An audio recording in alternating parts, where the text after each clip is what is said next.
Hi everybody, I'm Luisi-Vilardi and I'm back to read a few more parts of part 2. If you want to follow along with me, I'm starting with After School.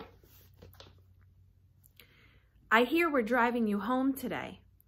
It was Miranda in 8th period. She had just sat down at the desk right behind me. I had forgotten that Mom had called Miranda's mother the night before to ask if she could drive me home from school. You don't have to, I answered instinctively, casually. My mom can pick me up. I thought she had to pick Augie up or something. It turns out she can pick me up afterward. She just texted me, not a problem. Oh, okay. Thanks. It was all a lie on my part, but I couldn't see sitting in a car with the new Miranda. After school, I ducked into a restroom to avoid bumping into Miranda's mother outside. Half an hour later, I walked out of the school, ran the 3 blocks to the bus stop, hopped on the M86 to Central Park West, and took the subway home. Hey there, sweetie, Mom said the moment I stepped through the front door. How was your first day?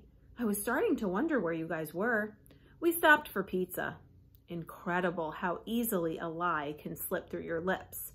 Is Miranda not with you? She seemed surprised that Miranda wasn't right behind me. She went straight home. We have a lot of homework. On your first day? Yes, on our first day, I yelled, which completely surprised Mom. But before she could say anything, I said, school was fine. It's really big though. The kids seem nice. I wanted to give her enough information so she wouldn't feel the need to ask me more. How was Augie's first day at school? Mom hesitated, her eyebrows still high up on her forehead from when I snapped at her a second earlier. Okay, she said, slowly, like she was letting out a breath. What do you mean, okay? I said, was it good or bad? He said it was good, so why do you think it wasn't good? I didn't say it wasn't good. Geez, Via, what's up with you? Oh, just forget I asked anything at all, I answered and stormed dramatically into Augie's room and slammed the door. He was on his PlayStation and didn't even look up. I hated how zombified his video games made him. So how was school? I said, scooching Daisy over so I can sit on his bed next to him. Fine, he answered, still not looking up from his game. Augie, I'm talking to you. I pulled the PlayStation out of his hands. Hey, he said angrily. How was school? I said fine, he yelled back, grabbing the PlayStation back from me. Were people nice to you? Yes. No one was mean? He put the PlayStation down and looked up at me as if I had just asked the dumbest question in the world. Why would people be mean? It was the first time in his life that I heard him be sarcastic like that. I didn't think he had it in him. The Padawan bites the dust. I'm not sure at what point that night Augie had cut off his Padawan braid or why that made me really mad. I had always found his obsession with everything Star Wars kind of geeky, and that braid in the back of his hair with its little beads was just awful. But he had always been so proud of it, of how long it took him to grow it, of how he had chosen the beads himself in the craft store in Soho. He and Christopher, his best friend, used to play with lightsabers and Star Wars stuff whenever they got together, and they had both started growing their braids at the same time.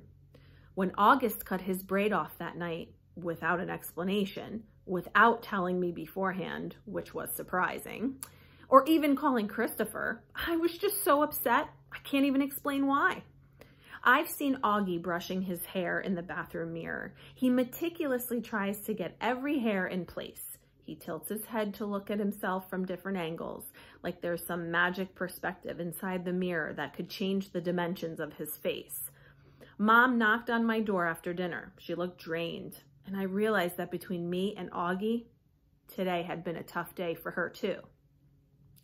So, you want to tell me what's up?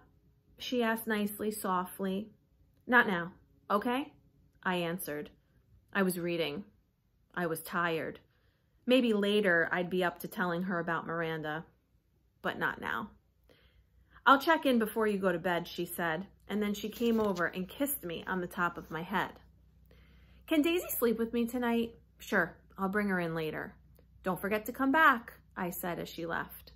I promise. But she didn't come back that night. Dad did. He told me Augie had had a bad first day and Mom was helping him through it. He asked me how my day had gone and I told him fine.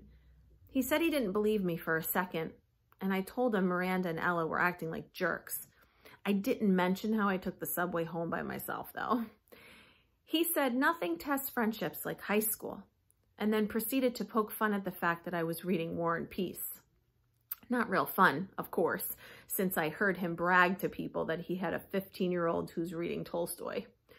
But he liked to rib me about where I was in the book, in a war part or in a peace part, and if there was anything in there about Napoleon's day as a hip-hop dancer. It was silly stuff, but Dad always managed to make everyone laugh, and sometimes that's all you need to feel better. Don't be mad at Mom, he said, as he bent down to give me a goodnight kiss. You know how much she worries about Augie. I know, I acknowledged. Want the lights on or off? It's getting kind of late, he said, pausing by the light switch at the door. Can you bring Daisy in first? 2 seconds later, he came back with Daisy dangling in his arms, and he laid her down next to me on the bed. Good night, sweetheart, he said, kissing my forehead. He kissed Daisy on the forehead, too. Good night, girlie. Sweet dreams. An apparition at the door. Once, I got up in the middle of the night because I was thirsty and I saw Mom standing outside Augie's room. Her hand was on the doorknob, her forehead leaning on the door, which was ajar.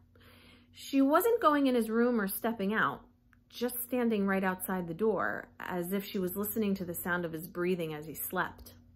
The hallway lights were out. The only thing illuminating her was the blue nightlight in August's bedroom. She looked ghost-like standing there, or maybe I should say angelic. I tried to walk back into my room without disturbing her, but she heard me and walked over to me. Is Augie okay? I asked. I knew that sometimes he would wake up choking on his own saliva if he accidentally turned over on his back. Oh, he's fine, she said, wrapping her arms around me. She walked me back into my room, pulled the covers over me, and kissed me goodnight. She never explained what she was doing outside his door, and I never asked. I wonder how many nights she stood outside his door, and I wonder if she's ever stood outside my door like that. And that's all I have for you tonight. I'll be back tomorrow night with more parts of Wonder. Good night.